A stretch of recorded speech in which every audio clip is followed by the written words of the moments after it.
is 40% live in poverty, it need extra income for the back to school guidelines.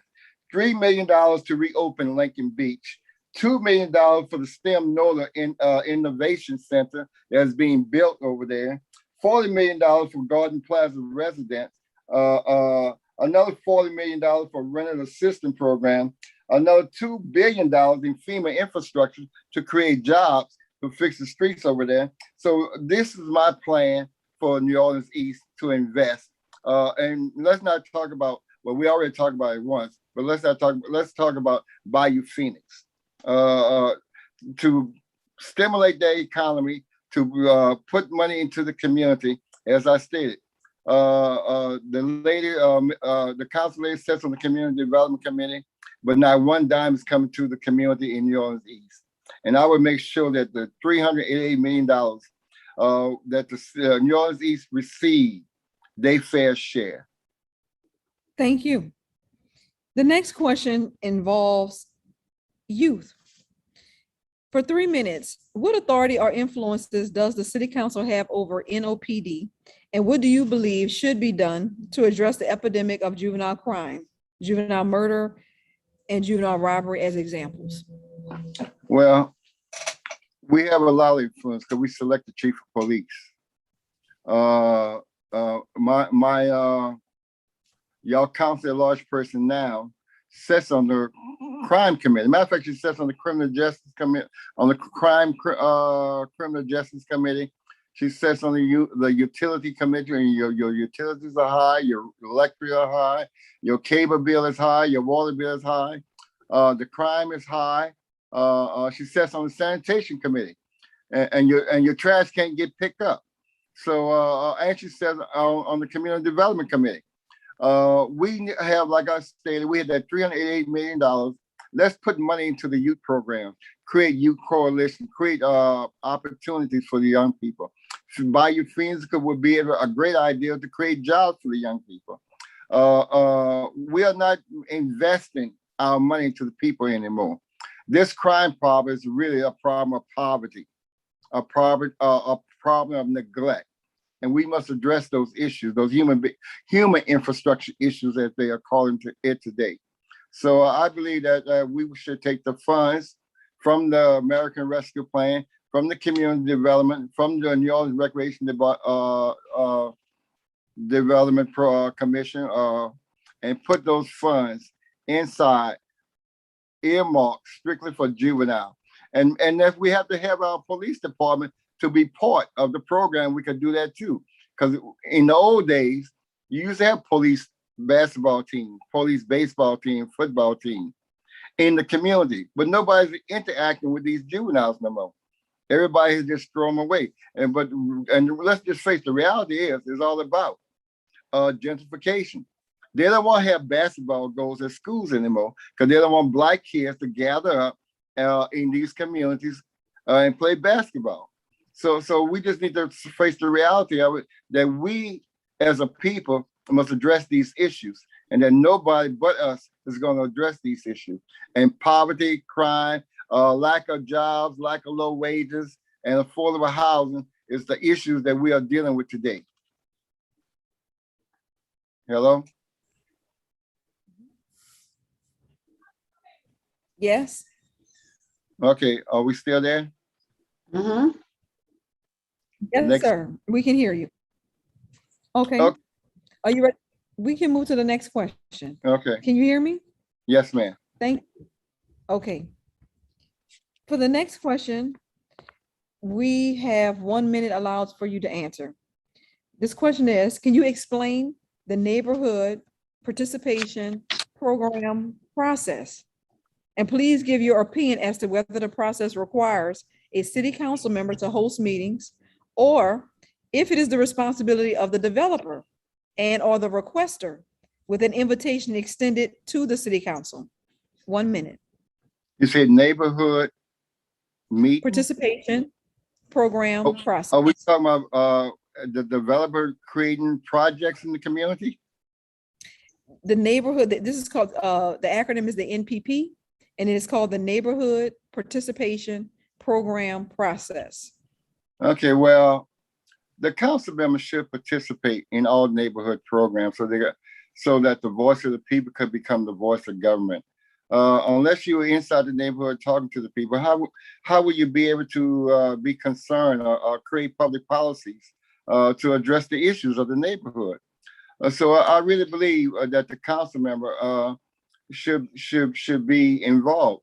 The neighborhood issues is the most important issues of the city. I'm a political science major, and I put together grants, and I look at government as a business, and the people are the stakeholders, the stockholders. The council members is the board of directors, and when the business is doing good, the people should receive the benefit from the city. And right now they talk about the $2 million, but we really have FEMA money that has not been used. We received $411 million in community development block grant funds. We received like the American Rescue Plan, $388 million. We have so much money. According to my calculation, we're looking at like a $6 billion industry, a $6 billion business, and the money is not coming to New Orleans East. And let me remind you guys that 4 years ago, when the council lady was elected, she voted against you guys with the power plant with Entergy. And that was another $1 million that came to the city council from Entergy, but not one dime went to the New Orleans East. Okay, so why we didn't take that $1 million instead of she created a job for her friends, but not generate the money inside the New Orleans East to create jobs for the young people, for the juveniles, to look at the crime issue, to look at the development. Thank you. The next question allows 2 minutes to answer. And this question is, as council member at large, how would you address the concerns of the community and the cohesiveness of the approved zoning and land use plans if it is in conflict with the district council person? Well, as the council at large person, I would give the district council person the respect. But if the people of that district is against what the district council person would like to do, as a council at large person, I would use the power of my office to make sure that the needs of the people is taken care of. As far as that land use, I'm not, that was developed after Katrina. I think we need to revisit it and redesign it and add the ideas of the people of the community, because the majority of the people is not part of New Orleans East at the time when they was putting together all this land use management proposals for the city of New Orleans.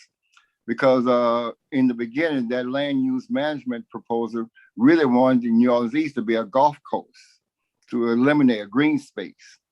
So I really think is not in support of it, and I really think we need to revisit it and redesign it with community input, more of the community input, because majority of the people in the community today was not here 15 years ago. But I would definitely use my authority and my position to overstep the council person, the local council person. And we are not in the same agreement. Thank you. The next question is the last question. It allows for 1 minute for you to answer. Many New Orleans East voters believe and look forward to experiencing an increase in political buy-in, leadership, and advocacy, as well as public and private investment. What will you do to ensure leveraging of equitable resources for governmental investment in New Orleans East? I would use the power of my office to make sure that every dollar that I could send to New Orleans East comes to New Orleans East. I told you about the St. Thomas housing development where we took $25 million and leveraged it and created hundreds of jobs, built $360 million housing development. Matter of fact, Walmart was a $17 million development alone. within Central City, there have been several projects. Time. Okay, that was it, Kimberly? Yes, thank you so much, Mr. Kenneth Cudnone. Good luck to you, and I'm glad we were able to actually talk again. Have a great night. I'm glad we did too. Thank you.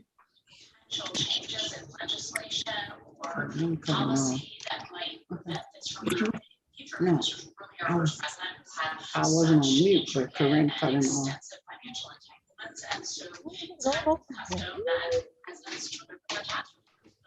Good luck. Oh, are you in characters? Oh, what?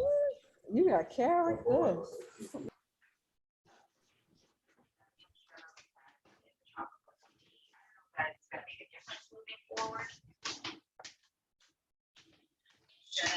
And it's really worth noting, I think that a lot of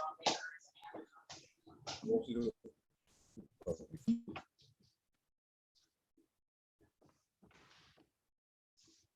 The candidates are in the room. The candidates are in the room. We apologize for the delay, guys. We were having some technical difficulties, as you know, in this new virtual world we're in, and our host is frozen again. Brandon, you're stuck again on. Move to the, if you can move to the other one, the other screen. There you go. Okay, gotcha. We are live, guys. JP look froze too. Dawn look froze. Mr. Everson. I don't think I'm froze, Brand. Look, I'm moving side to side. Froze.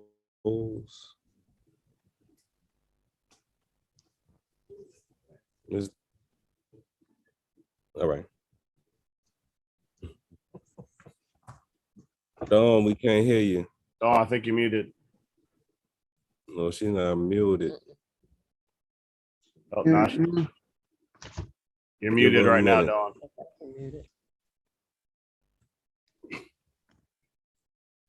I think your mic's not working, Dawn. Oh, that's his background picture. We still can't hear you, Miss Dawn.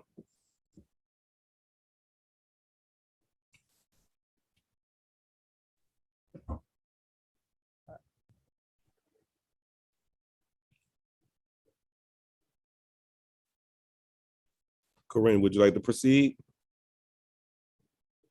Dawn, you want us to go ahead and proceed? Go ahead. She's gonna call in on her phone. Okay. I would like to welcome everyone to the Voters East of the Industrial Canal Public Candidates Forum for New Orleans Council at Large, Division 2. A group of concerned voters believe that their voices were not being heard. They also believe that their issues, concerns, and questions were not being addressed with the many PAC-hosted forums and debates. As a result, Voters East of the Industrial Canal was established in 2011. VTIC acronym is an organization by voters and for voters that provides an open forum where candidates can holistically engage voters, our citizens, who are the true decision makers on election day. All candidates seeking office were invited to participate in tonight's forum. Tonight's questions were solicited and submitted from voters who reside east of the Industrial Canal. The rules of tonight's forum were previously submitted to each candidate and apply throughout the evening. I am Brandon Gilmore, and we do have Ms. Dawn. She's just having technical difficulties. So I would just like to welcome you again to the third or fourth evening of our 2021 series of Voters East of the Industrial Canal Municipal Candidate Forums, which is being brought to you by the Box Studios, which is located in New Orleans East. At this time, I would like to introduce my co-host for this evening's Council at Large Division 2 Forum, Ms. Chanel Jupiter. Thank you. Hi, everybody. Okay, and we're about to go ahead and get started. And this first question is for 1 minute. And we will start with Councilman Jared Brissett. Can you, could you please provide us with your full name, your profession, the number of years in your profession, and the position you are seeking? Then please give us your strengths, weaknesses, and skill sets, and how you believe they qualify you to effectively serve as a representative for District 2 Council at Large seat. 1 minute, please. Mr. Brissett, you're first. Well, good evening to all of you, and thank you for having me this evening. I'm running for council member at large, Division 2. I've been in office since 2009, serving the constituents of both District 97 as a state representative from 2009 to 2014, and then in 2 terms from 2014 to present in my second term as council member of District D. I presently believe my strengths are my experience in serving the constituents of District D, serving the issues that they care about the most, which is what people care about the most, the city of New Orleans, is our public safety, our infrastructure, and diversifying our economy. We need to provide for livable wages, which I've been a proponent and active, strong on those issues legislatively. And we need to, was that the bell? Yes, it was All time. right, thank you. Thank you. Next, we will proceed with Mr. Bart Everson. Thank you. My name is Bart Everson. I'm running for City Council at Large, Division 2, and I've been working at Xavier University of Louisiana for 22 years. No, I don't teach. I actually help teachers. That's my role, is to help teachers really from every department across campus. Now, you know, college professors, they're very highly opinionated people, highly educated, of course, but they are entrenched in their positions, and to work with them all from across the diverse disciplines, I think is what I bring to the table in terms of this race. Keeping in mind, I've never held public office before, I've never sought public office before. I'm running particularly because I'm concerned about the future, really the future of humanity. It's on the front page of the newspaper. I'm old-fashioned enough that I still subscribe to the newspaper. Earlier this week, it said it's code red for humanity, that we are locked into rising temperatures. Thank you, Mr. Everson. Next, Mr. JP Morale. Thank you. I really appreciate being here tonight with the voters east of the Industrial Canal. My name is JP Morale, and I'm seeking the office of City Council at Large, Division 2. By profession, I'm actually an attorney. I began my career as an attorney in 2005 and 2006 as a public defender. I was also elected to the legislature for about 16 years, serving as both a House member and a senator. Some of my achievements as a senator were protecting the New Orleans East Hospital when they sought to downsize it to a urgent care clinic, as well as tremendous work on criminal justice reform, such as repealing non-unanimous juries. Thank you. Thank you, Mr. Morale. Next, Mrs. Kristen Palmer. Hi, good evening. Thank you so much for having me, and thank you for hosting the forum. My name is Kristen Palmer. I'm running for City Council at Large. My background is actually, I've served 2 terms now, 1 term in 2010 to 2014. I stepped back for a few years to get my girls off to school. And then now between 2018 and 2021. So I've served about 7 years as a council member. My profession is I was an executive director for a nonprofit, Rebuilding Housing. I've literally rebuilt housing before Katrina and after Katrina in every district across the city, focusing on low-income elderly, physically disabled homeowners and allowing them to age in place. After my first term in office, I also started my own business. So I'm a small business owner. I renovate vacant and blighted houses, and I also now do some infill new construction. So I have both, so those actually are my strengths: practical experience in working in the city, both as a nonprofit and working with communities, and then also working to rebuild our communities and providing good jobs to folks. Some of my accomplishments while on the council is I've focused on complete streets, on creating a very large soft second program that basically serves a lot of folks in both New Orleans East and Algiers. I worked on the Ban the Box for criminal justice reform, as well as an early reporting center for our youth, a sobering center. I've done a tremendous amount of disaster recovery work, both after Katrina and then when I was on the council, and also a lot of post-recovery work for COVID. Thank you, Ms. Palmer. Next, we're gonna display a question on the screen. Please let us know once you see the question.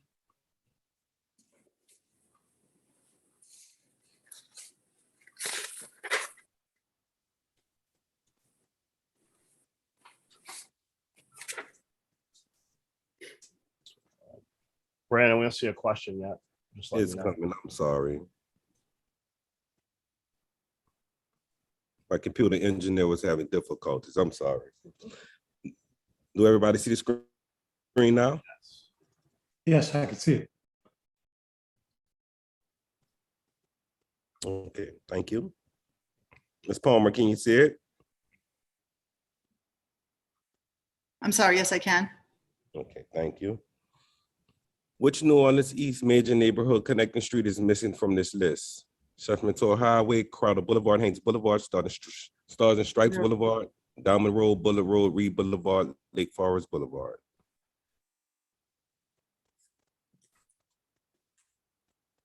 You want us to jump in or you gonna call on us? Anybody can answer. We would like everyone to answer. The Wire, Mr. Process says The Wire. Morrison, Mr. Morrell said Morrison. I'd have to say Vandercoop. Vanderkloot. Is Crowder on there? Crowder's on there. About Bundy? And Ms. Palmer says Bundy. Okay, we'll now display the answer. Morrison Road is correct. And now one more thing. We're gonna display a video. We would all like you to just give me a minute. Brandon, you My broke up a IT little bit.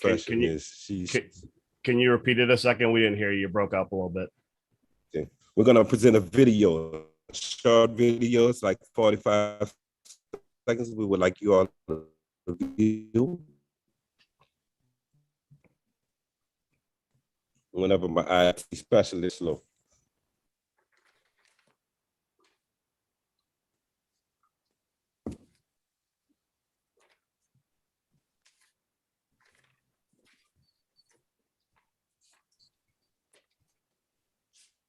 It's coming. I'm sorry.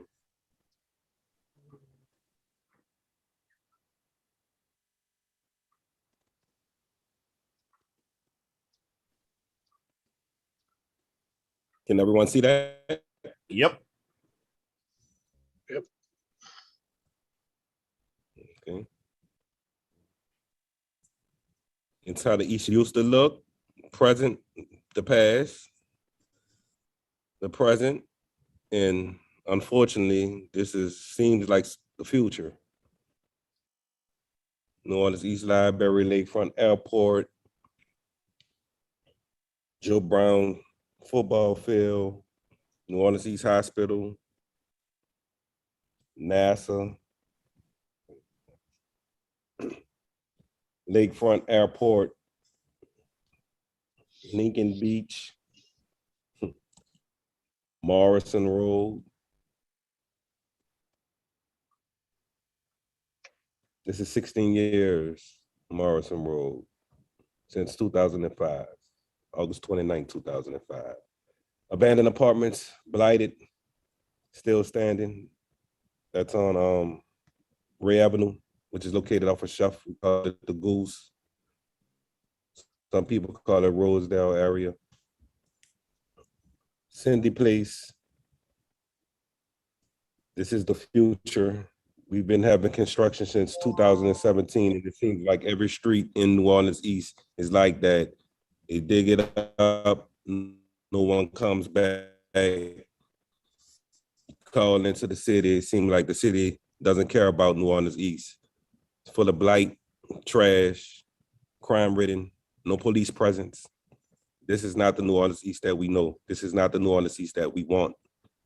So we're hoping whoever wins this seat, that you please do not forget about New Orleans East.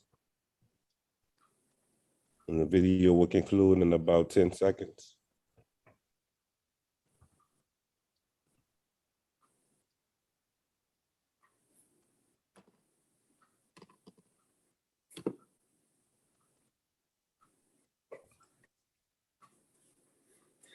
Uptown doesn't look like this. French Quarter CBD doesn't look like this. Lakeview doesn't look like this. And We pay taxes in New Orleans East. We just want our fair share. I want to thank you all. I'm going to now turn it over to Mrs. Jupiter, and she will ask the remaining questions. Thank you. Thanks, Brandon.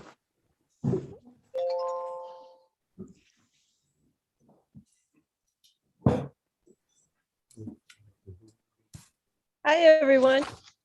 Hi. Hello. A few questions. for Hello. you. Hello. Many people do not understand the role and the function of the city council, and most importantly, a city council person at large. In 1 minute, explain the distinguishing roles between a district council member and an at-large council member. Let's start with Councilman Brossett. Good morning, good evening again. And the role of a district council member is really, you know, being out in the community, land use, zoning issues, of course, regulation of entity, the appropriation. That is the same for all 7 members. I believe the role of the council member at large is to support the district council member who are of A, B, C, D, and E. That's what I would do as council member at large, is to reinforce what the District E council member vision is, and embrace the people and constituents of New Orleans East. We want to improve the quality of life. The district council member is involved with balancing the land use matters of the individuals and the businesses that want to bring businesses to the area. And so that's what the district council member is supposed to Thank you. bring people together. All right, thank you. Mr. Everson? Thank you. Of course, the city council is really where democracy has its best chance in our city, because the district council people represent is the most the closest interface people have to their government. So the district council people have to kind of provide that service, that access to understand what's going on with government and to fix problems when they arise, and to broker disputes and so forth. And I feel like that there should be more districts. The districts as they are a little too big for people to effectively have that contact. The city council at-large person, of course, represents the whole city. And as such, the at-large people are the representatives of the whole city in the legislative branch, really second only to the mayor, I feel like, in terms of providing a prominent voice for the people. Time. All right. Once again, it'll be 1 minute. This will be for Mr. Morrell. Yeah, I'm listening. Would you like me to repeat the question? I didn't hear the question. Sure. Many people do not understand the role and the function of the city council, and most Oh, important. it's the same question. Okay, I'm sorry. I thought there was a different question. I'm ready. Yeah.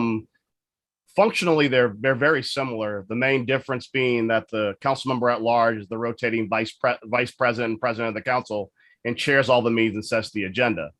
Practically speaking, the district council person is the one that's in charge of first-tier customer service, like making sure potholes are filled, making sure that issues regarding sanitation individually on streets, and those really lights being burnt out, and those real issues unique to their districts that are unique to the districts. The at-large person tackles the larger issues that are unifying issues like crime, infrastructure, failure to contract properly, the lack of DB participation. But I would add, and I do disagree with Councilmember Brossett in this regard, the at-large council person is also responsible for the districts. And when a district council person fails to perform, those residents still have the ability to go to both at-large council members and seek reprieve and redress, because we all represent the city in our districts, but the at-large person has the added responsibility to be a second district council member when that district council member doesn't step up. Thank you. Ms. Palmer, 1 minute. Thank you so much. So with your district council members, they really are in charge of land use, that the most complicated issues that occur in the neighborhood. And so when we really talk about what that role is, it's land use, it's zoning, it's also advocacy. I think it's very important you advocate for your neighborhoods. And obviously the overall job of the council too is budget review. Those are our two primary issues. So being a district council member, there really is that intrinsic focus on quality of life issues. Whereas with your at-large council member, they chair, but they only chair the council meetings, right? Every council member has a chair of an own subcommittee. So it could be either transportation or criminal justice or what have you, but it's the actual at-large that chairs the entire meeting that happens twice a month. So to me, you know, the at-large, though, should also be an advocate, not just for citywide quality of life issues, but also to provide support, even mentorship, should you say, on district council members, which is why I think it's really important that you have somebody with a district council experience be going into the at-large position to offer. Thank you. Thank you. All right, this is surrounding the city budget process. In 2 minutes, please explain the capital improvement projects budgetary process. Mr. Morrell? Simply put, and people get this confused when you're dealing with the budget, there's the regular budget, which is cash, which is how you pay for things that are reoccurring expenses. There's the capital budget, which is where you have expenditures that deal with infrastructure, construction, a large term repairs, and new construction that are dealt with bonding for the most part. The big difference is that capital improvements typically take place over several years, and a project has an ultimate expense that is doled out on a period towards the contractors doing the work.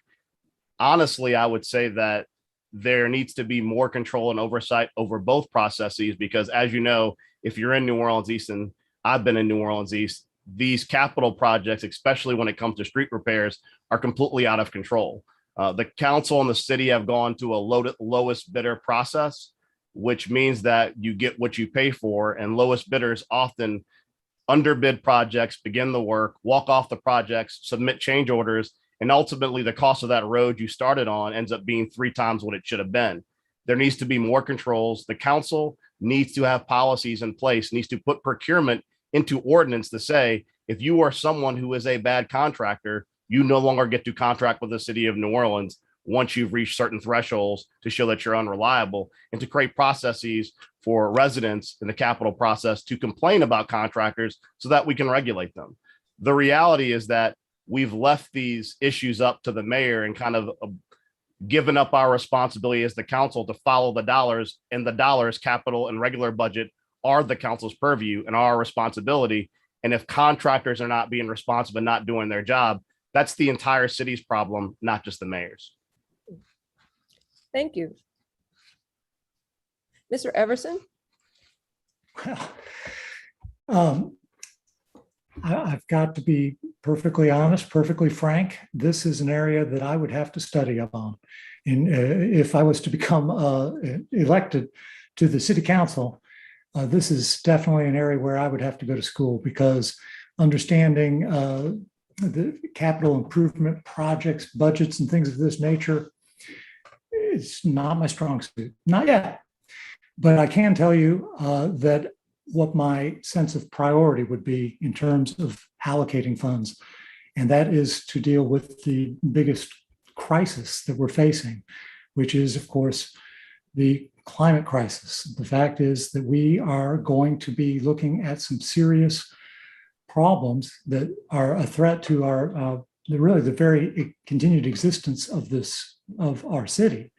And we need to invest everything that we have in in flood mitigation, in solar energy, and things of that nature, so that we can actually be here. Thank you. Mr. Morrell? I'm so sorry. I've already answered, sorry. I know you did. I'm so sorry.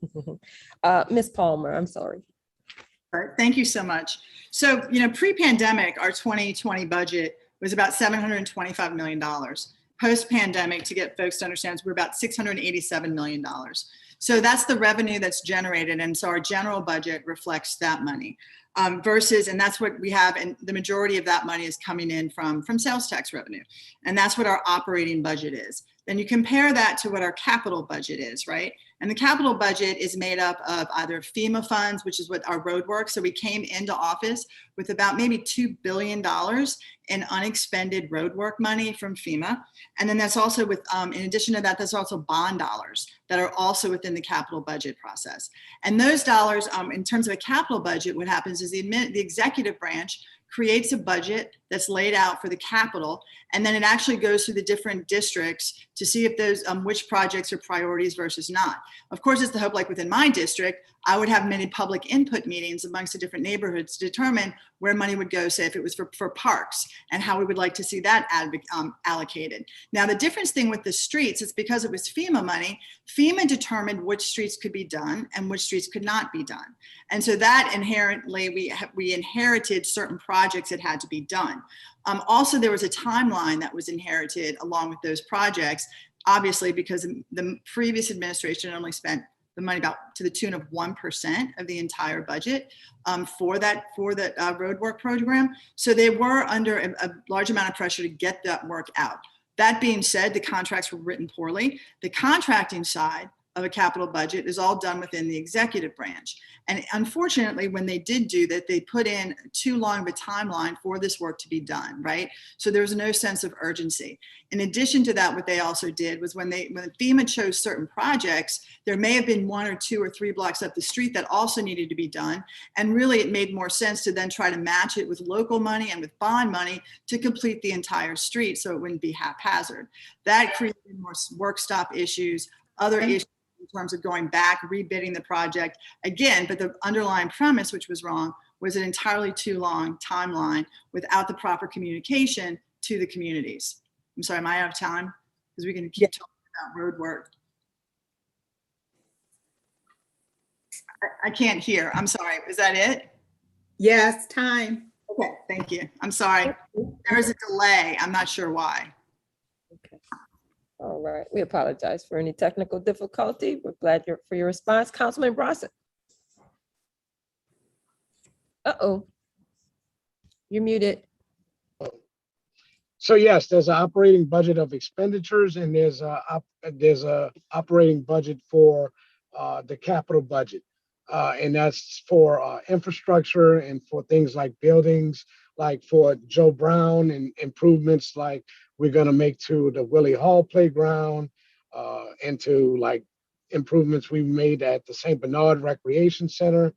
And the budget, the way the budget works is, the City Planning Commission presents before the City Council a capital budget, along with the capital budget department, a list of different items and different projects that are proposed for funding, and that is how the funding works.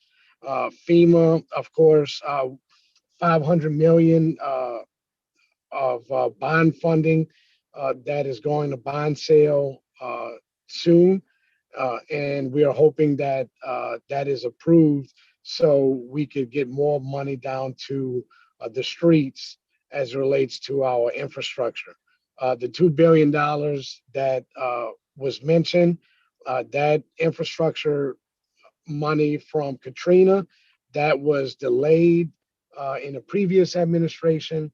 However, a lot of the money is currently on the streets. And I'm in favor of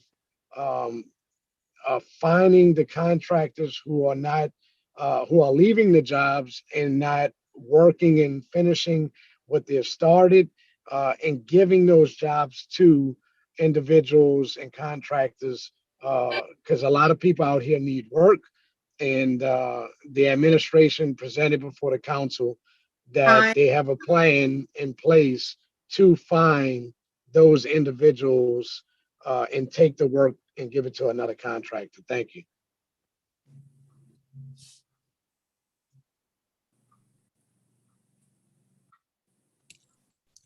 I'm sorry. New Orleans East is uniquely oriented along various modes of transportation routes, defining it as a regional location.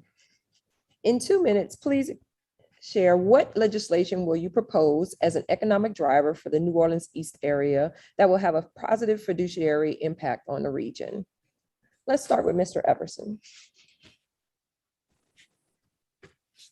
Well, first of all, transportation is key. We know that the biggest source of the greenhouse gas emissions that are causing the climate to get warmer, the biggest single source is transportation. You're moving goods around, moving people around.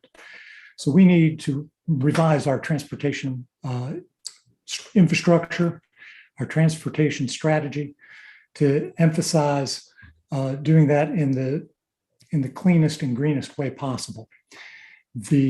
So I see public transit in particular as a high priority. We need better public transit. We need to make it so that we can get around the city easily, quickly, conveniently, and cleanly, so that it's like, I would envision you just hop on public transit. There's a ride leaving every 15 minutes and there's no fare. That's the dream. In order to, if we can do that, then it becomes a situation where people jump on public transit as the first thought, because it's just the easiest thing to do, rather than something that is lower on the priority list. We need to, of course, invest in a greener economy. A lot of talk is circulating these days about a Green New Deal. And that's the idea of putting people to work in industries that support clean energy and support green technology. This is really the way of the future, because we know that the era of fossil fuels is coming to an end. And it seems like New Orleans East would be a great place for that kind of development.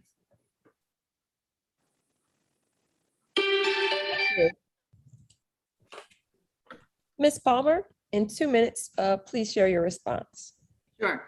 So transportation is economic development, right? It connects people to jobs, to workplace, and it's incredibly important. In fact, one of the top reasons why people are fired in the city is because they're late for work. So that puts areas like Algiers and New Orleans East at a disadvantage. If you miss a bus, you have to wait 20, 30, 40 minutes, 45 minutes for the next bus. That could be a difference between keeping your job and losing your job. It's absolutely unacceptable, which is why as chair of transportation, I also created more lines, especially late night lines, out to both New Orleans East and Algiers to ensure that we had better options for our late night workers. In addition to that, what's really important when we talk about New Orleans East is I'm a very strong advocate for a transit mode, for basically a transit center, so that you can then also have circulators around New Orleans East and then have every 5 to 10 minutes a bus leaving from the transit center. That's a really important piece because it can cut basically a multimodal center can cut transportation times down in half. I've also been a big proponent of the New Links plan, which is going on right now. It should be implemented within the next, hopefully within the next year. And what that is has been a total redesign based on the demographics of an area. And that's really important for New Orleans East. So what we're trying to do through New Links, it's been a big regional plan, is to ensure that our bus lines actually reflective of the demographics of where people live and where they work. So this is going to be a total redesign of the bus system, which is absolutely going to benefit New Orleans East and places like Algiers, also regionally. And that's the other important thing, right, is that we have to expand our regional bus lines.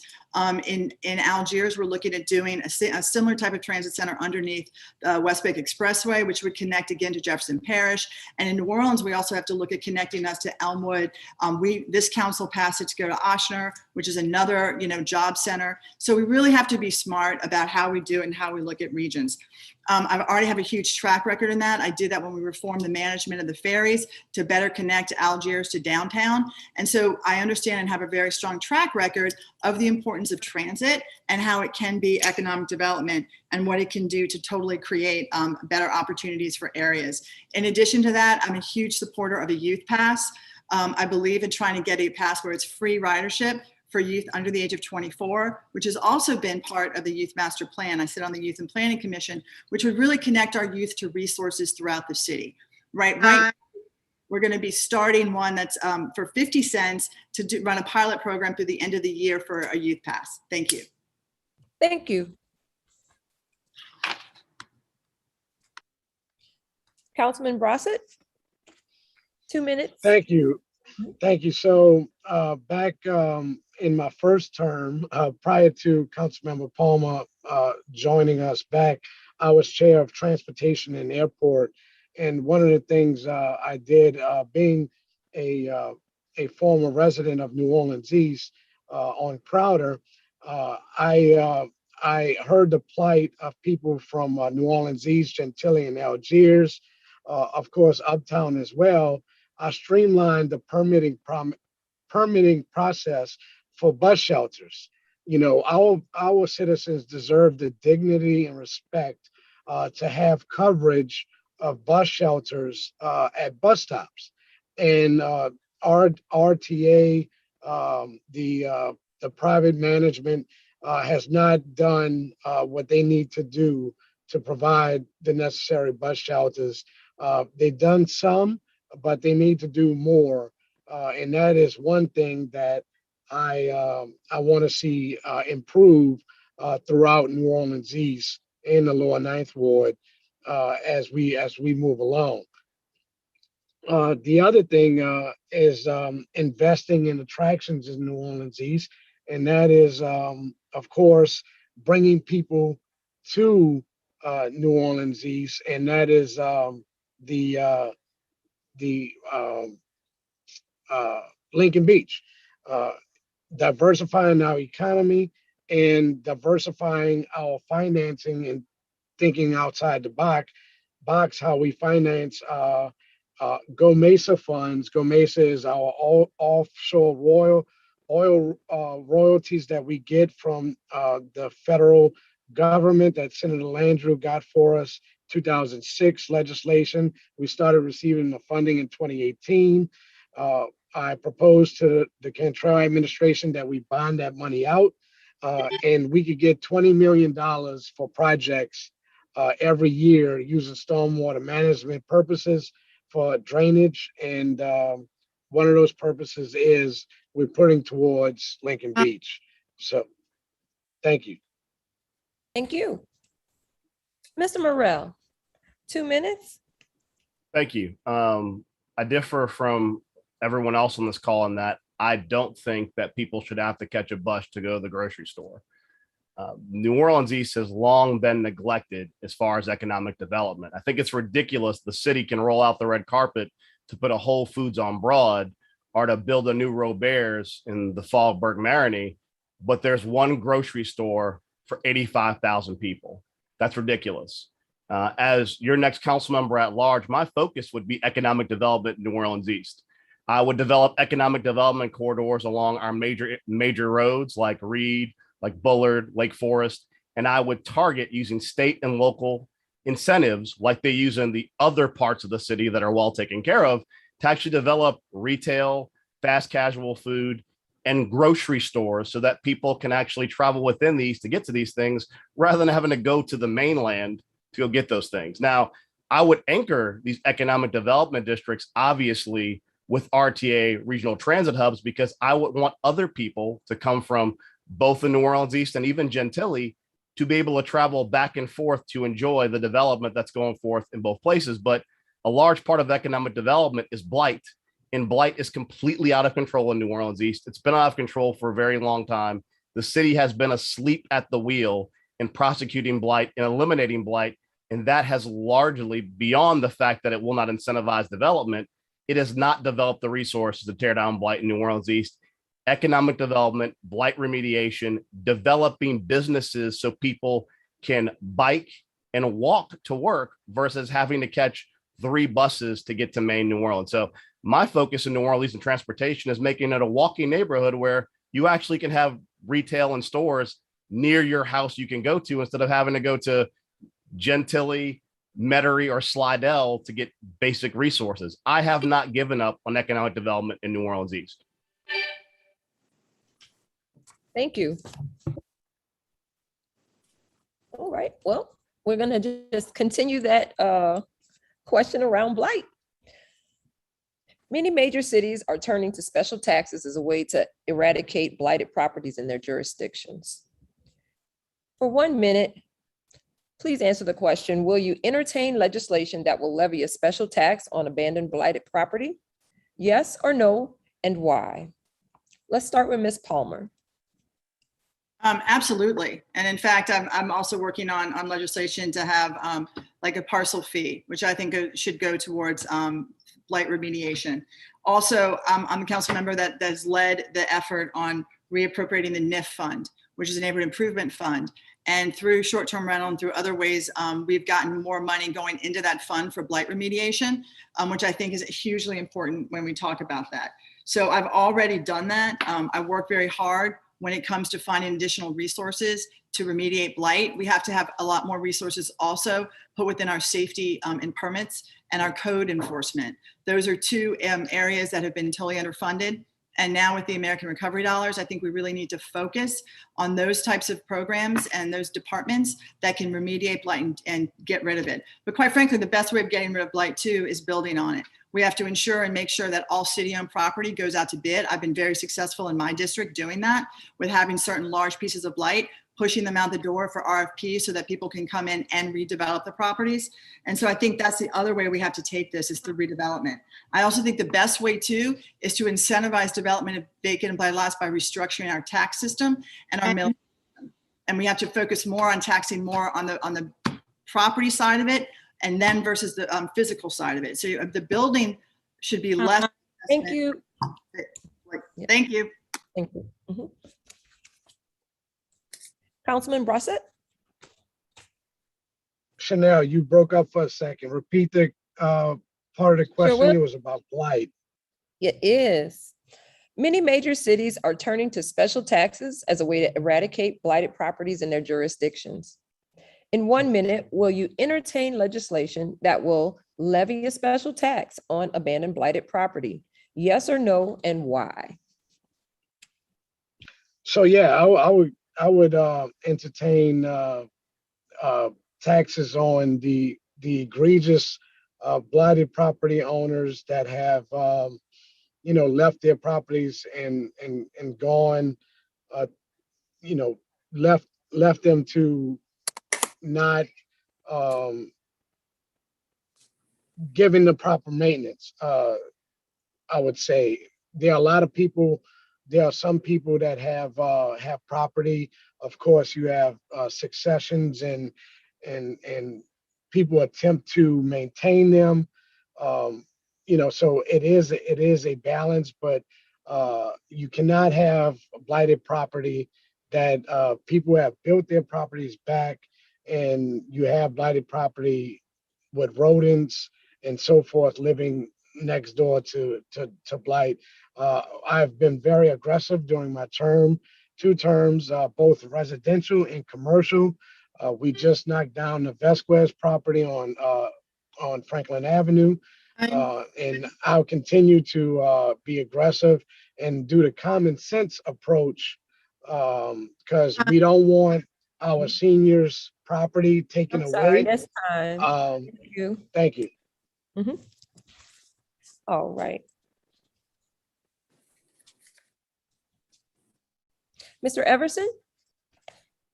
Yes, I think that it might be appropriate indeed to implement a tax such as you've suggested. I'd certainly entertain that. The thing is then to also monitor it and see if it's effective, if it's actually getting the job done. It is a real problem. We have seen in the city, especially after Katrina, that it revealed that we have many property owners who no longer live in the parish, who nevertheless hold on to their property because it's been a source of revenue, and it's stayed in the family. But if people aren't able to maintain an interest in their property, if they're not able to keep it up to a high standard of, then they need to let it go. And I'm a big believer that the land should be occupied or owned by the people who occupy it. And that having remote absentee landlords does not serve the neighborhoods well. Thank you. Mr. Burrell. Thank 1 you. minute. Oh, thank you. We've actually already done this on the state level. In 2014, 2010 to 14, we passed a series of very aggressive blight laws, creating blight courts that create expedited processes to seize property that's blighted, included boarded up property that's been abandoned. We did that for Jefferson and St. Bernard Parish between 2010 and 2014.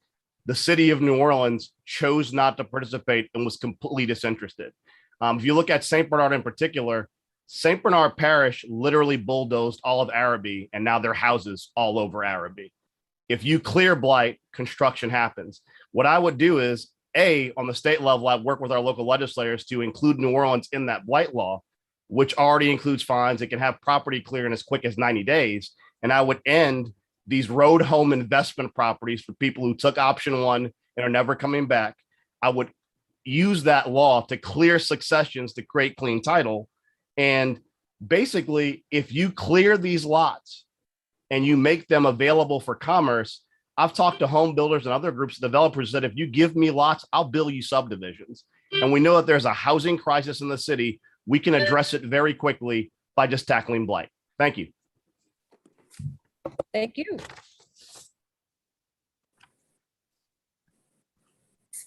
This question centers around NOPD and juvenile crime.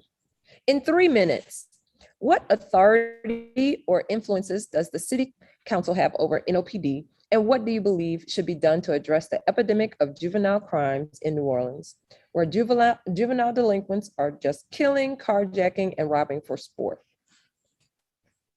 Let's start with Councilman Brossett. 3 minutes, sir.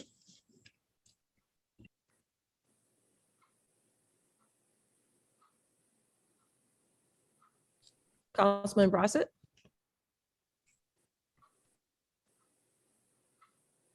You're muted. Thank you. Can you hear me? Yes. Hello? Yeah. Thank you. So the council has oversight over the New Orleans Police Department through, of course, legislation, appropriation, and the laws and policies that govern its department. Of course, we've been under a consent decree that is overseen by a federal judge. However, we are under a crime problem that is understaffed woefully by a department that continues to bleed of its officers, and that is a problem that we are trying to tackle till this day. We are awaiting to see the administration's proposal for use of the American Rescue Plan money to stop the bleeding of the officers.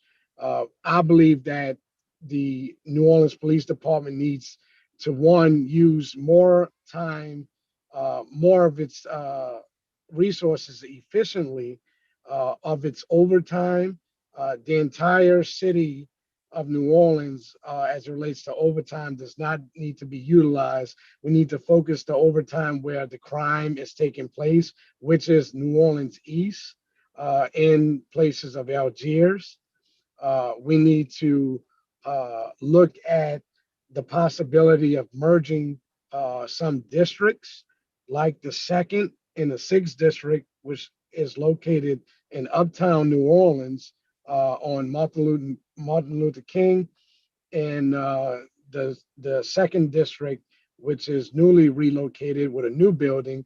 We could save those savings from the 6th district and invest it into the officers' resources to deploy more people on the street. We even need to look at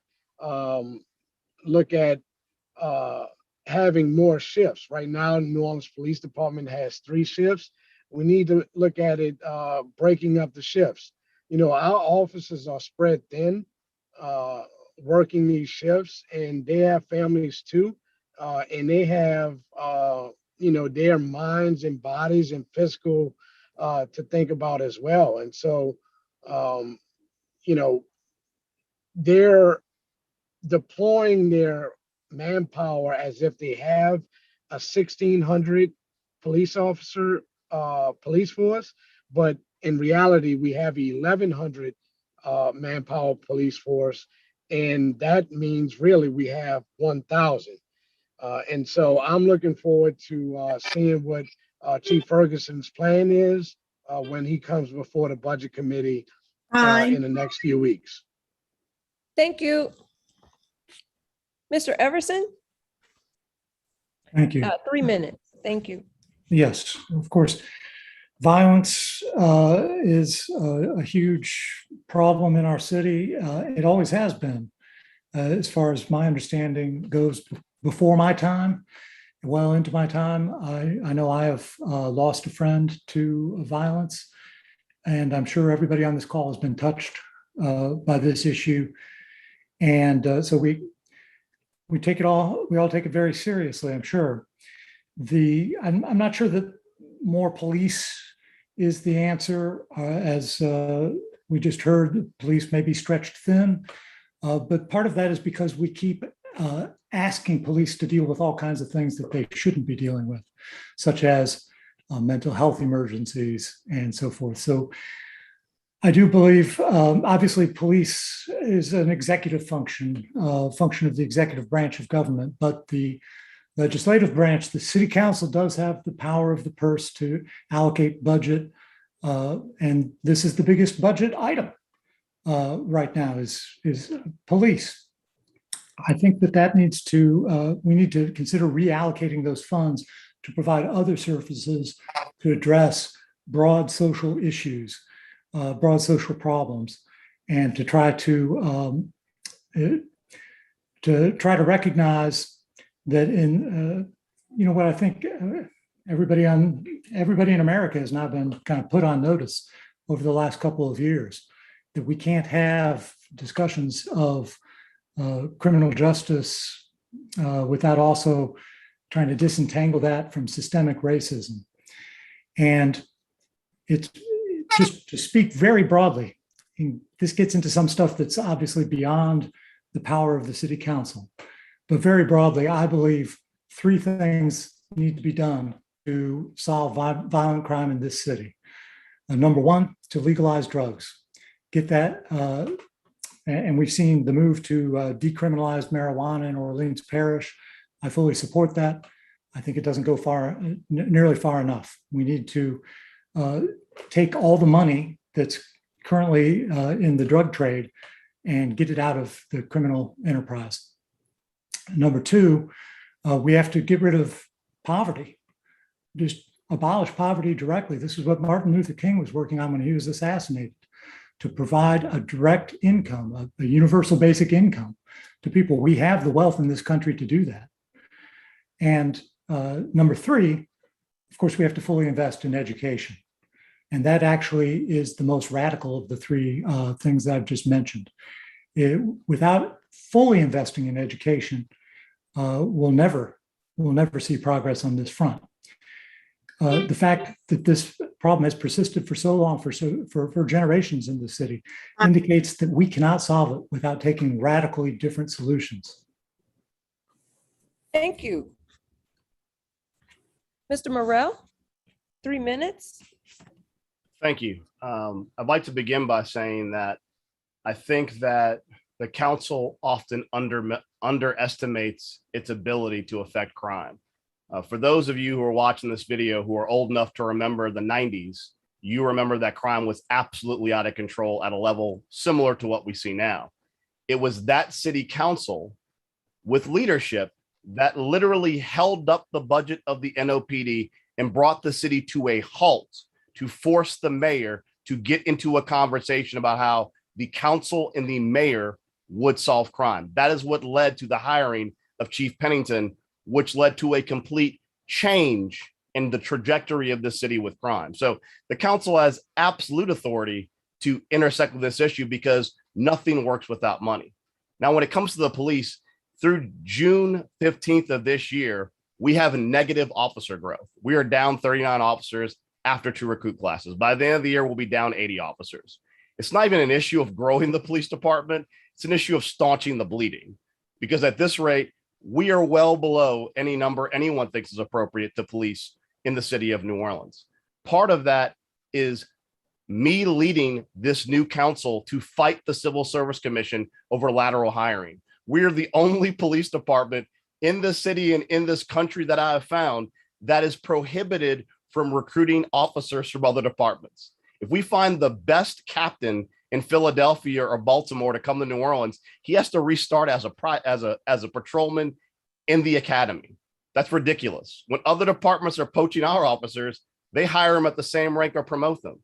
We are shooting ourselves in the foot with stupid policies that have existed for too long that don't even allow us to be able to compete with the criminals who can recruit from anywhere in the whole city. So that's something I would definitely do. When it comes to New Orleans East, the district's too large. These districts are supposed to be redrawn every 10 years. The districts that affect Gentilly and New Orleans East have been large forever, and that is by design, because where the money is located is where they want the most cops, not where the people are located. The New Orleans East is 1/4 of the population of the city of New Orleans. They don't have 1/4 of the police districts or 1/4 of the manpower. That is ridiculous. I would immediately fight to either get the districts redrawn or at the very least repopulate the substations. The response time in New Orleans East to crime is insane. If a crime happens in Little Woods or out in the eastern half of New Orleans East, you may see a cop in a day.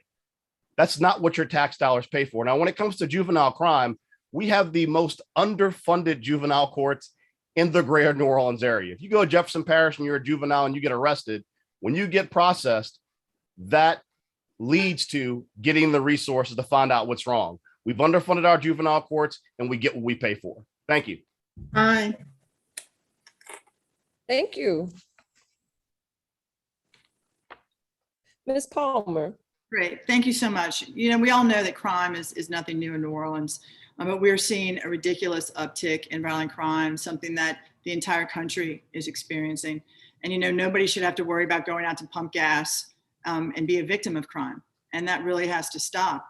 And I'd like to first kind of talk about the youth, because I think that was the beginning of the question of what can we do to hold youth accountable. I think any parent knows that you have to hold youth accountable, right, to do that. And what this council did with my leadership is we started something called an early reporting center, which basically the majority of youth crimes happen between Tuesdays and Thursdays after school from 3 p.m. to 9 p.m. And the early reporting center is a center where they have to go every day. The juvenile judge sentences to that. There's wraparound services. There's counseling. The family is mandated to do counseling. And it has had a huge success rate, over 85%. This is something that I want to take to both New Orleans East and Algiers, because we've also tracked the demographics of where the youth are coming from. And we need to have these same types of resources also within the areas to serve the youth. I mentioned earlier about the Youth Master Plan that came out of the Youth and Planning Commission. The great thing about that is it shows where the resources are needed. We spent a lot of time post-Katrina building up our resources, our physical resources, right? From our parks, our playgrounds like Joe Brown, other areas, but the programming has lagged behind. So this Youth Master Plan will show where the programming needs to be highlighted based on the demographics and based on where the kids live. And that's super important. You know, the other council member recommended or talked about the crimes in the 90s. Well, one of the things also that helped cease the crime was a summer jobs program. It was one of the most robust summer jobs programs that ever happened in the city of New Orleans. And that also really brought down crime substantially. That is something that we need to do immediately with utilizing the American Recovery Act dollars, because we also have to remember they're post-COVID response dollars that are meant to improve. And we all know crime is a direct issue of what's happened during COVID. All of the resources and the structure of a school have been ripped out, right? We saw the same thing after Katrina. Now, when we talk about the police, we also have to talk about giving them more support so police can focus on violent crime, because that's really the issues here. And in order to do that, we need to focus and basically focus on the civilian aspect in terms of solving violent crime. We also know that the vast majority of crime is created by a small number of people. And in order to hold them accountable, we need to make sure we have the resources. For instance, crime scene techs, we only have 5. We need 15, right? They're right now paid $29,000 a year. You have to have a college degree. We need to increase the pay.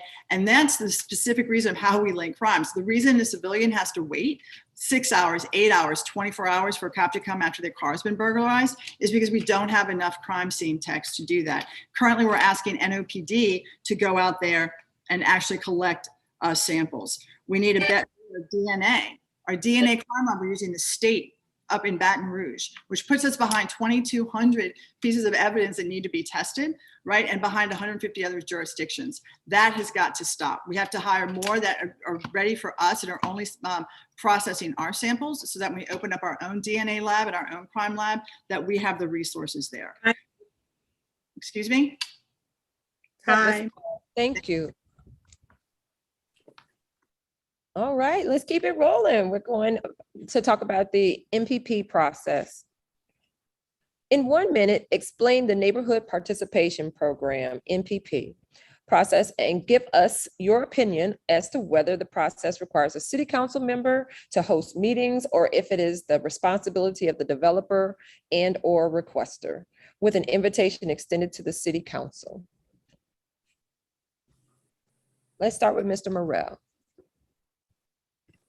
Thank you. The current process actually puts the onus on the developer to have that NPP process, that neighborhood partnership participation meeting, and puts the onus on them to reach out to a certain group of people in a geographic area around where the development or the alteration is going to take place. I don't think that current process works properly in that a lot of developers game the process. And let me kind of explain that. Developers will host meetings in the middle of the day when residents are not available, for example, or developers will do things like they will host meetings at locations that are inaccessible to to residents that are kind of in the right area, but not really there. I think the council needs to get more directly involved in revisiting the process to making sure that there's additional criteria that's inserted in there. And more importantly, to give residents the ability to make complaints that could invalidate the NPP process to require the developer do it over again with city council oversight, particularly the district council persons, but also the at-large council persons if necessary, because at the end of the day, the process was supposed to be about neighborhood engagement. But if you talk to many people, especially people in New Orleans East who are looking at multifamily property that's popping up all over the place, they feel like they're being ambushed on every single occasion. So it's not working properly. It needs to change. And the council needs to lead on doing that. Thank you. Thank you. 1 minute, Ms. Palmer. Thank you so much. Well, in my district, we don't have as many problems because we always make sure as a district council member, I make sure that I have my team present at all the NPP meetings. And I think that's what leadership is about, is you need to make sure you cannot leave it up to the developer. The developer absolutely has to be involved because he needs to have, or she needs to have feedback on the project, right? So that has to occur. Your district council member should be there and make sure, or have a team there to ensure that that process is open, is accessible, and that people are engaged. And we always make sure too that neighborhood associations, different nonprofits, even churches and people in the area are well versed on what's going on. And we also make sure too, in terms of timing and when it occurs. I think it should be made sure that this happens throughout other districts, but this is how we operate. And I think it's really important. You always have to make sure you have a fail safe, and you always need to make sure that you're engaged and listening to the citizens. It also makes, quite frankly, for a better project. And that's what a district council member should do. We've had highly successful projects throughout our district. Thanks. Appreciate you. All right. Mr. Everson? In theory, the neighborhood participation process is supposed to allow the community to have some input on developments that are going to affect their lives. In reality, it's a box that the developer has to check off. And so they do things that in order to, they hold the meeting, they grit their teeth and they get through it, and then they've checked off the box. And this in reality is not a good process. The idea of having the district council person or some kind of city official host that meeting and broker the process, I think is that's a really good idea. That provides a kind of a neutral forum, if you will, for the community voice to actually be heard, for the developer to be on one side of the table, the community members on the other side of the table, but not in a meeting that's run by the developer. Time. Thank you.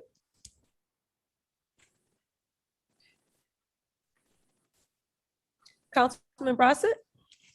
Thank you. So the neighborhood participation plan, you've heard everyone speak about the point of it is to the applicant to bring their plans before the community for their intentions of the project. That is the point of the NPP, is to go to the neighborhood and say, this is what we intend to do with this particular land use, and what do you all think? I don't think personally it's for the district council person to be involved. Yes, the district council person can observe, but it's not for us to host, one, and it's not for us to intervene. We could observe the comment, we could observe the interaction, but we are not to prejudge a city planning commission's report. Time. We cannot do that. So Thank you. All right, let's move on to the New Orleans East Vision.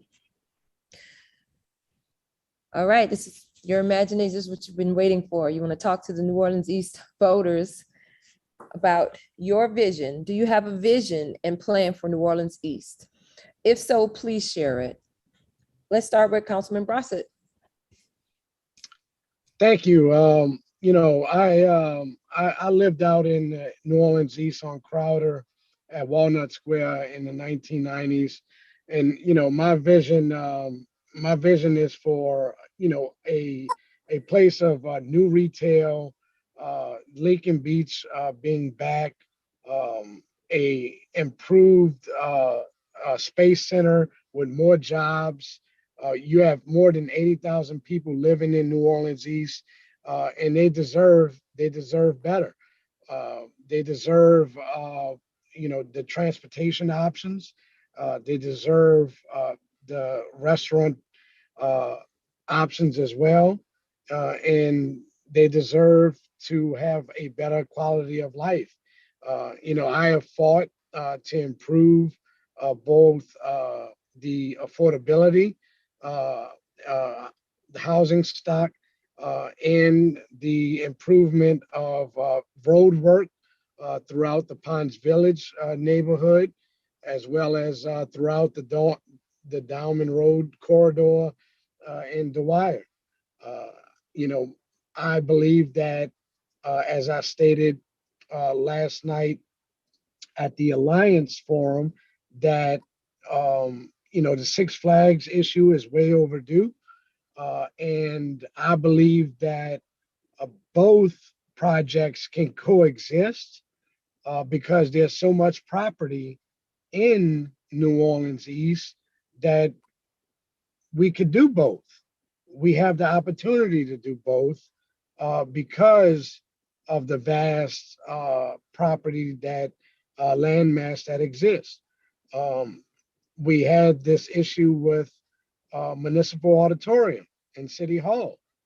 I think that City Hall prime location could be New Orleans East to spur economic development and bring business opportunities and much more commerce expansion in New Orleans East.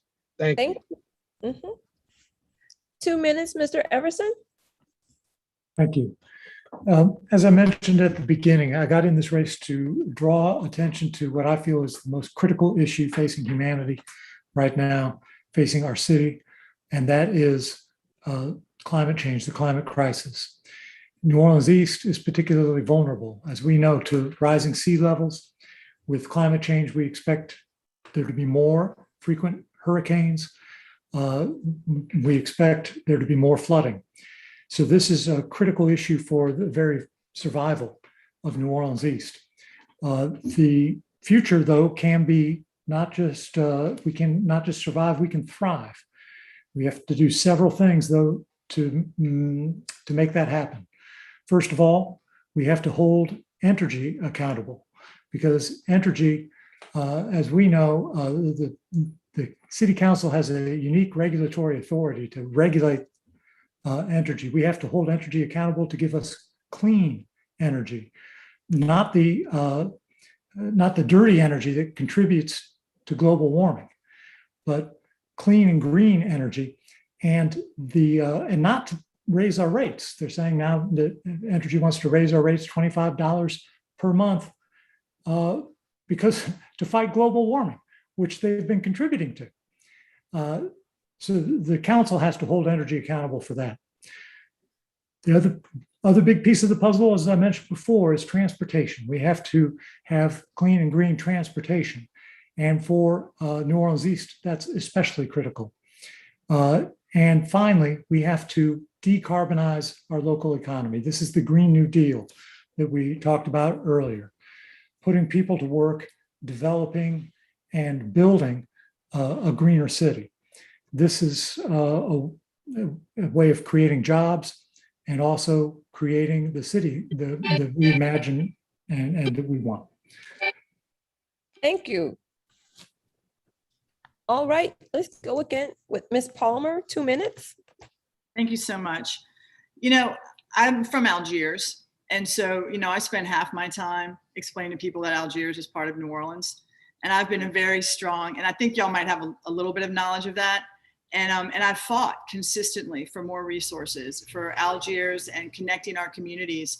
And I have a strong track record of doing that, from talking about increasing transportation options, not just for my community, but also for New Orleans East, but also like through Complete Streets. I wrote that legislation. You talk about walkable communities and bike paths and streets that affect everybody. I wrote that legislation, which is why that's why you're seeing this happening all over. You know, when you talk about these grocery stores like Circle and Broad and Robert's, I'm the one that helped that program get started. I led it at the council between 2010 and 2014 to create a revolver to attract more grocery stores. These are things that I've done. When we talk about housing and blight remediation, I have consistently, I've run nonprofits to fix up blight.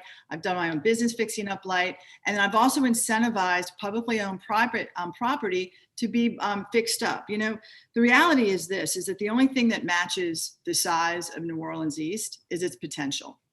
Right. And we see right now, especially with the amount of land and the availability of land, that there's a huge potential for development in New Orleans East. But that can also only occur if y'all are at the table. New Orleans East has already done a significant amount of economic development studies, retail studies. You know what types of businesses you need, and you just need to be at the table.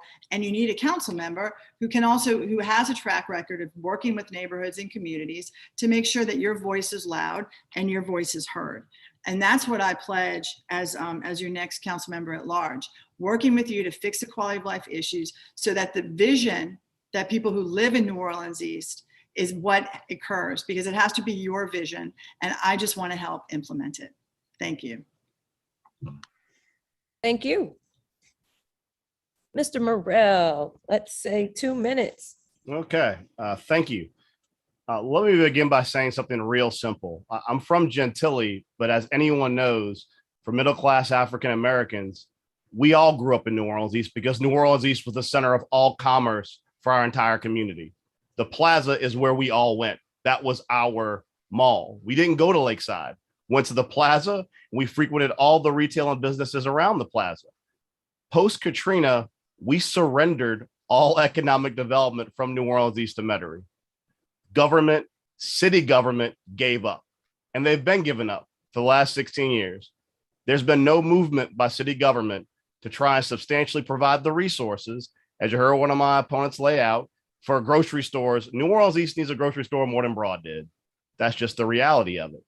Now, what it comes down to is there is absolutely no reason that in an area that has 85,000 people, many of which have high paying white collar or good paying blue collar jobs, because this is an area full of homeowners, that we can't have retail. The main reason we don't is for two reasons. One, in 16 years, the city of New Orleans has not fought blight. Nobody involved in government, no matter what they say now, has stepped up to end blight. You cannot have economic development with trees growing out of houses and out of commercial properties. It's just not a good look. Also, you've seen across the city, whether it's new condominiums in downtown New Orleans, whether it's grocery stores in areas that already have 3, the resources are there to push economic development. They have not been allocated to New Orleans East in 16 years. What I bring to the table is saying enough's enough. This is our community. This was the economic hub of Black New Orleans, and it is a crime that it has not come back as that economic hub. New Orleans, the mainland, is landlocked. There's simply no more land to do the big development. Right. It's long overdue. We need to step up as a city, and I will lead that effort to bring back New Orleans East as the economic tax base it was, and to give the residents the hope and knowing that I will not rest until the blight is gone and development happens. I got you. Thank you. Let's talk equity and investment. Many New Orleans East voters believe that New Orleans East has experienced a lack of political. Hold on one second. All right. And like Dawn is back. Hey, Miss Dawn. Okay, I'm mute. Press mute. Hold on. I was trying. Thank you. I muted it. All right, thank you. Many New Orleans East voters believe that New Orleans East has experienced a lack of political buy-in, leadership, and advocacy, as well as public and private investment. In 1 minute, what will you do to ensure leveraging of equitable resources for governmental investment in New Orleans East? Mr. Everson? I'm sorry, could you repeat that? Leveraging? Absolutely. Many New Orleans East voters believe that New Orleans East has experienced a lack of political buy-in, leadership, and advocacy, as well as public and private investment. So a lack of leadership and advocacy, as well as public and private investment. In 1 minute, what will you do to ensure leveraging of equitable resources for governmental investment in New Orleans East? I would have to say that I would listen. Everything that I've learned and heard from people talking about New Orleans East is that the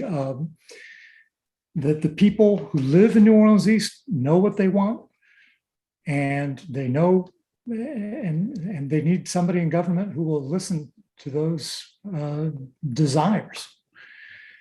Yeah, so I would listen. Got it. Thank you. Ms. Palmer, 1 minute. Thank you so much. I think I mentioned again, having that youth master plan, I would follow that to ensure that the programming resources, when we look at our budget, goes to the places with the most need. And again, that would mean New Orleans East would get their fair share. When we talk about violent crime and we talk about fighting that and making sure areas have their resources, again, base that distribution on funding, on population size, but not just population size, but also on the geography. New Orleans East and Algiers has the same issues in terms of large land mass, and that has to be taken into consideration when you talk about the allocation of resources, right? Because we can't just base it on population numbers. It takes too long for a cop to get from point A to point B and those response times. So we really do need to base it that way. And then when we talk also about budget, we need to look at our capital budget and focus on areas, again, that are in the most need for redevelopment. So when we talk about the allocation of capital budgets, it shouldn't necessarily just be along the lines of which district and have an equitable distribution. It should also be, though, on which districts have the most need, right? So if we can use more of the capital budget within to really focus again on blight remediation and reinvestment would be incredibly powerful. Thank you. Councilman Brossett? Thank you. So I think one, we have to focus on, I mentioned this, City Hall placement in New Orleans East earlier. We have to focus on public investment of public resources. So everything from the expansion of library resources and police department, that means putting task forces together to go after blight remediation, because safety and permits and code enforcement can't do it alone. You have to do it all together. These chop shops, I've had success with my relationships at the state level, getting state police to go out to get these chop shops off of Chef Mentor Highway. But it takes all of these entities working together to get these things accomplished. And so that's what I would like to see, more public investment of public resources at in our areas of New Orleans East. Thank you. Yes, sir. All right. And Mr. Morrell, 1 minute. Yes, ma'am. Thank you. First, let me answer the question directly. The New Orleans East is right. There is no equity. There never has been equity. I'll give you an example. The Industrial Development Board, which is the big development arm of the city of New Orleans, they have prioritized things like bringing the Hyatt back next to the Superdome, doing Hibernia Tower, and trying to build a failed drive shack off the highway in downtown New Orleans. They've been playing with Six Flags for 16 years. They've had it for a large chunk of that directly. They've tried to do it indirectly. There's no sense of urgency to bring development to New Orleans East. For 16 years, New Orleans East has not been a priority of the city of New Orleans. What I commit to you here on this call is it's a priority for me. I grew up in Gentilly and I grew up in the East. I knew what was there and I know what can be there. And we have the tools, we have the ability to use things like the Industrial Development Board, like TIFs, like the failed Plaza TIF. We couldn't get two administrations to agree to redevelop the Plaza site, which is why we got stuck with just that dead Lowe's.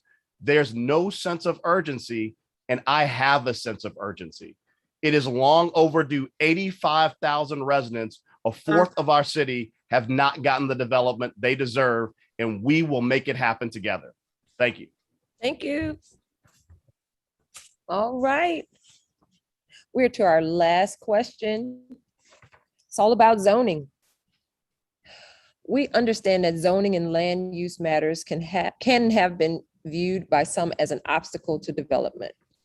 However, the lower Ninth Ward and New Orleans East has had and continues to experience numerous challenges with careless, haphazard development. Numerous community organizations were formed and initiatives planned and I'm so sorry. Let me try that again, please. Numerous community organizations were formed and initiatives planned and launched to monitor and refine zoning regulations and design standards. These were developed for the sole purpose of promoting higher quality developments and limiting incompatible land use mixes. In 2 minutes, please share, as council member at large, how would you address the concerns of the community and the cohesiveness of the approved zoning and land use plans if it is in conflict with the district council person? I did stumble over quite a few things in that question. If you need me to repeat that, say amen. All right, well, we're gonna have 2 minutes to answer that question. Ms. Palmer. Thank you so much. So my background, obviously, I'm serving 2 terms as a district council member, in a district that has incredibly complicated land use and zoning issues, right? I mean, in areas that are very concentrated, like Tremé and the French Quarter, Marion, Bywater, versus Algiers, right, which is a little bit more suburban in nature. I've really learned how you have to weigh and listen to all the divergent voices and bring them at the table, because a development, say in Treme, might not be appropriate for a development in Algiers, right? And the way I've been able to successfully navigate that is I've often created working groups from community stakeholders and developers to ensure that the community has a seat at the table. So when you talk about land use and zoning, you always need to make sure that the community is at the table, because again, even within New Orleans East and the Lower Nine, you're aware of that, they're totally different, right? A lot of the work I did post-Katrina was actually in the Lower Nine. And we were very successful because we would only go into neighborhoods if our presence was requested by the neighborhood association. So we worked very closely with Holy Cross, which allowed us to really manage the redevelopment of the houses and make sure that they were grouped in clusters. And when we did that, and when we target on different streets, it prevented what you see on the other side of Claiborne and other parts where you have an effect where you don't have that type of development, right? And so it was because of working with the neighborhood and creating that technique, it worked beautifully. And same with like in Treme. We worked with the neighborhood to create a zoning and a land use for an overlay to ensure that they could protect their culture and make sure that they could have corner stores and corner venues for music. And that was very successful as well. And it was also meant to protect other venues in Treme to make sure that they could stay. And so again, it's how do you weigh those? And the only way to do it, again, is through community engagement and understanding the land use issues intimately. And I have 8 years of experience doing that. And so I pledge as your next at-large council member to do that and to bring all the different groups to the table to really talk about how we can incentivize development within different areas of New Orleans East and the Lower Nine. So that's really very important to me. We've done it many times in different communities, and that's something that I would love to bring citywide. Thank you. Mr. Morrell, 2 minutes. Thank you. Zoning is a very fraught issue. It's very complicated, and people, when you own your property in particular, you have a huge concern with what goes next to it because it may increase or lower the value of your property. And New Orleans East is no exception. Even before Katrina, New Orleans East residents would wake up to spot zoning all the time, in particular to scatter sites that would pop up overnight and would literally devalue entire communities.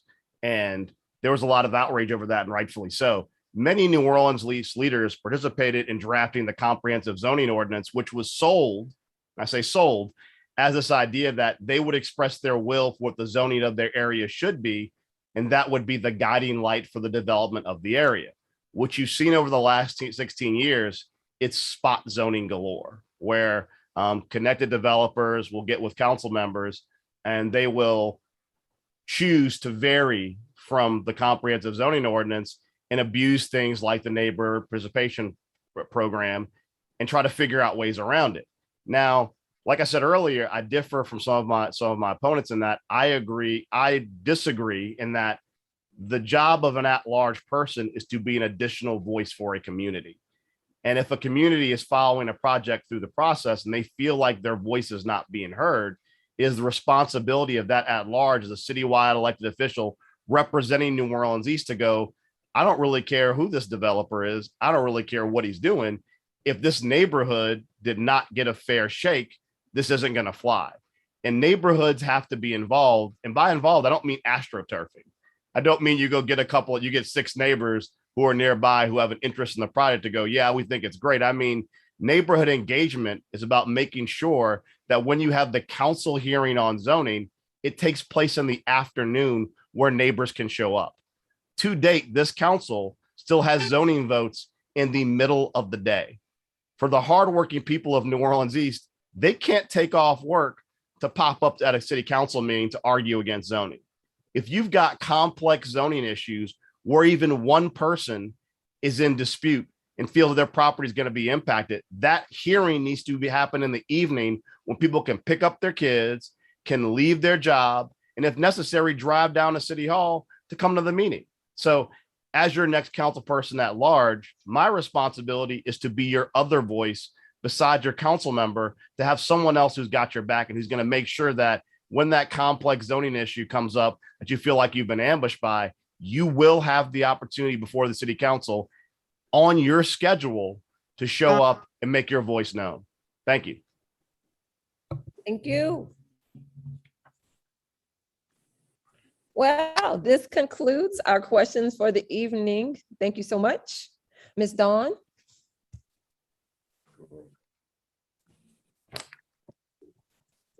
Go I'm ahead, sorry. Corinne. Ms. Corinne? I'm sorry. Okay, I thought she was gonna come back. Good evening, guys. That was a great, great, great discussion. I appreciate it. And first, I would like to apologize for us going over time. Thank you for your patience this evening. But I know, Miss Jupiter, you forgot. oh, you forgot to ask Jared, he forgot, yeah. Sorry. Go ahead. Nothing personal. I certainly All did. right. Oh, I missed. I won't. people. I won't. So I won't. Brandon, you better stop, Brandon. Brandon, you better stop. I won't look. I won't take long because I have another Yeah, event to go He's to. about to get me too. Uh-oh. I won't No, take this long. is- Don't take it Simply personal. put, as I'm new. that's all right. As the next at-large member, you will always have a voice with me if if you have differences with the district council member or if you don't. That is what an at-large member is supposed to be there for. Land use matters are very complex. You're supposed to, as a district council member, be there to hear both sides. But as an at-large member, we are there supposed to reinforce and to listen to the matters as well, and to basically, I believe, give a voice of the citizens in this respect of the citizens of New Orleans East. I would tell you, if you look back at my record from the first term and from the second term, I have gone against the district council member when I didn't believe it was in the best interest of the citizens of New Orleans East, because of their advocacy. And I do share a portion of New Orleans East, the front portion of it. So you could no doubt have you have a voice in me as your next council member at large. So thank you, and I won't belabor it. And I'm so sorry again. Many apologies. That's all right. No, that's all right. That's fine. And thanks for that. Mr. Everson, let's end off with you. Gosh, I thought I was going to be able to skank out of here without having to answer another one of these tough questions. But in essence, we have a relationship to the land. As a society, our relationship to the land is deeply problematic and needs to be revisited. We have this idea that somebody owns a parcel of land, they can come in and extract as much value as possible out of that and convert it into money. And this is why the land use issues are so divisive. We really need to, this is where grassroots democracy really needs to be practiced, by having people in the community have an actual voice, an authentic voice in how the land is used. This is the way that we can come together and make those decisions as a community, as opposed to when somebody kind of swoops in and says, I'm going to extract maximum value from this, this parcel of land. We can't just think in terms of endless growth. We need to figure out kind of new definitions of what economic success really looks like, living within our means.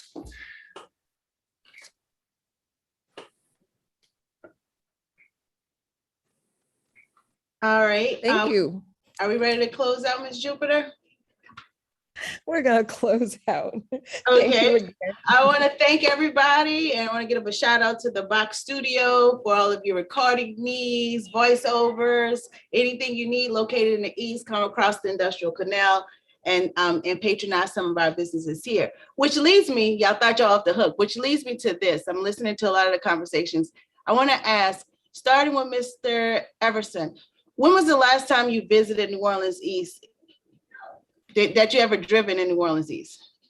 The last time I was in New Orleans East was, I think, last week when I went to a candidate interview. Okay, well, I guess let me rephrase the question. That was not related to the campaign. Very good. I'm a bicycle commuter. And so usually I don't get out of my neighborhood very much.